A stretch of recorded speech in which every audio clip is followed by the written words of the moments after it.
How to easily apply Psycho Cybernetics to improve daily life. In 1960, Maxwell Maltz, a New York plastic surgeon who became an author, published Psycho Cybernetics after years of watching some patients blossom when a scar was softened or a nose was straightened, while others, with the same visible improvement, felt unchanged inside and saw little shift in their lives. He concluded that we live from an inner picture of ourselves, and that this image, rather than the mirror, sets the upper limit on what feels possible and sustainable. If the picture remains small, new results slide back to the old level. If the picture expands, the nervous system quietly steers behavior toward that new normal. Think of self-image as the felt sense of who you are and what belongs to you, built from memory and language and emotion, shaping your comfort zone for success and love and risk. When the story says I choke under pressure, the body conspires to make it true. Yet when the story says I can carry calm into tense rooms and speak plainly, your attention and muscles and breath work to support that version. Maltz argued, and later research supports, that the brain responds to vivid imagination much like it responds to events in the room. In 1995, Alvaro Pascual-Leone showed that people who mentally practiced a simple piano pattern improved almost as much as those who used a keyboard, which means carefully imagined rehearsals can change the map your nervous system uses under stress. A second pillar is the goal-seeking mechanism itself, which needs a clear target and a reason and steady feedback, because guidance looks like wobble that narrows rather than a ruler straight line. Like a cyclist who balances through constant tiny corrections, you move toward a picture by acting, sensing error, correcting and acting again, and confidence grows as the size of each correction shrinks. Your task is to supply the mechanism with a picture worth moving toward and the signals that keep it on course. Begin by naming one arena that matters now, whether work or health or speaking or relationships. Then write a short paragraph that describes the current image in that setting in plain words that include body cues and behavior, so the description has texture. You might write that in meetings you rush your words, avoid eye contact, over-explain, feel heat in your face, and let your shoulders climb toward your ears, or that in the gym you wander, feel watched, scroll, and leave early. Next, write a specific target scene in the present tense, not a slogan. Enter the room with 2 notes, plant your feet, let the exhale run longer than the inhale. Speak in short, clear sentences, look at the person you address, pause and sip water, and allow silence to do some work, or walk into the gym with a small card. Choose 3 movements you know, set a 20-minute timer, start light, add a little each week, and ask one concise question at the desk when you need help. Run that scene like a 3-minute film twice a day for 2 weeks, once soon after waking and once before sleep, with eyes closed and senses on, so breath, posture, room light, and the sound of your voice become part of the rehearsal. Consistency is the lever here, because the aim is not hype, but installation, and repetition teaches your automatic self what normal looks and feels like when the moment arrives. Pair this inner work with one small outer setup that nudges you into the scene you have pictured, perhaps a sticky note on the laptop with 3 words that cue the behavior you want, or a plan card in your shoe, or 2 opening lines folded in a pocket, and treat these props as training wheels for a new reflex rather than decoration. After each attempt, run a 2-line debrief that reads like an engineer's log rather than a verdict. Note what went right and what to adjust, as in, I kept my breath slow for the first 5 minutes and then rushed the close. So next time I will sip water before the final point, which reframes the experience as data for correction and keeps your mechanism calm and responsive.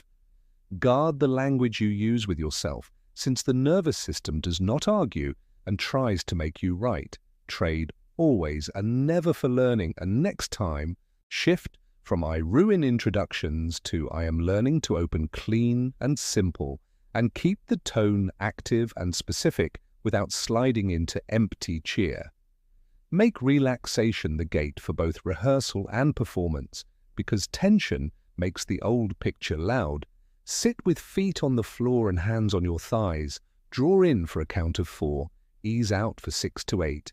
Let the shoulders drop on the exhale and give yourself 2 minutes to send a signal of safety that allows the new pattern to surface. Set goals that match the mechanism by keeping them specific and near and within your control. Rather than become a great speaker this quarter, decide that in the next meeting you will breathe before you speak and end with a clear ask. And rather than become fit by summer, commit to 3 20-minute sessions a week with a small progression, tracking numbers when they matter and check marks when they do not. Expect wobble and treat it as proof the guidance system is working rather than as failure. When you revert under pressure, return to the film the next morning without drama. Add the trigger you faced into the scene, watch yourself handle it well, and give your brain a map for that exact bend in the road. Add identity proof by keeping a simple page with dates and 1 line per day, marking green when you ran the film and did the rep, yellow for partial, red for skipped, because visible patterns make the new picture plausible to you and help motivation shift from a mood to a record. Use small social cues to strengthen the change by telling one trusted person the single sentence you are practicing and asking for a nod or a short message when they see you do it, which turns private practice into a light public promise without creating show. Avoid common traps by choosing 1 arena and 1 scene for a month rather than scattering effort across 5.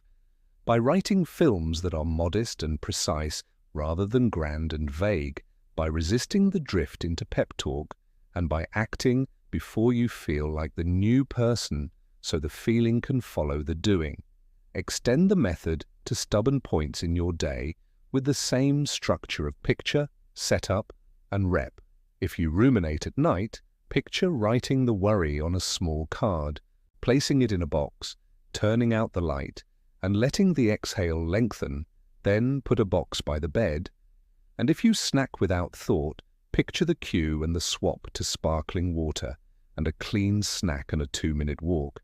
Then pre-position those items. And if you scroll in bed, picture plugging the phone across the room and reading 2 pages, then place the book on the pillow. For longer arcs, anchor the distant aim with a weekly scene you can do now. If you want to change careers within 12 to 18 months, picture sending 1 concise note every Tuesday morning that states what you seek and why you fit. Then run the film, send the note, and mark the log so identity grows from a stack of proofs.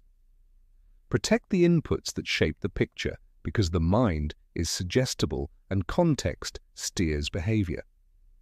In 2019, Wendy Wood, a social psychologist, estimated that about 43% of daily actions are habitual and driven more by surroundings than by intention. So give yourself a first hour without feeds and a last hour without debates. Then use those edges for rehearsal, a page that enlarges your sense of possible and 1 small win that sits fully within your control. Teach the method to someone you trust, since explaining the sequence of image and setup and rep clarifies your own practice and gives you a shared language for correction without shame, a way to say, we are tuning guidance rather than judging character. Keep a weekly review to close the loop, a 10-minute single page where you write what image you rehearsed, what setups you placed, what reps you did, what corrections you learned, which green marks you earned, and what you will simplify next week, and hold a steady tone that honors the mechanism over mood. Over months, you will likely see the quiet change Maltz described in 1960, where outcomes move because identity has moved, where you fight yourself less and steer more. Fold in a few additional touchstones to ground the practice. In 1967, Martin Seligman began the line of research that became learned optimism and showed that the way you explain events to yourself changes your next action, since permanent and personal explanations trap you, while temporary and specific ones free you. And in 2001, Eleanor Maguire found that London taxi drivers who learn the city by heart show growth in brain regions used for mapping, which is a reminder that experience and focused rehearsal reshape the brain across time. The aim is not to become someone else, but to remove limits laid down by old stories and by accidents that taught your system to expect pain, because Psycho Cybernetics is less about tricks and more about using imagination and practice to give your automatic self a better aim. You already run films you did not choose, and the work is to replace the ones that keep you small with scenes that match the life you are building. Then, to place one prompt in your path, take one small action, and keep the log that proves to your own eyes that change is underway. Over time, the rooms you enter will feel different because you enter them as a person who has rehearsed the moment and installed a calmer reflex. And what began as deliberate practice becomes the new normal, with a thermostat set higher, a guidance system that needs fewer corrections, and a line that bends then straightens toward the target you chose.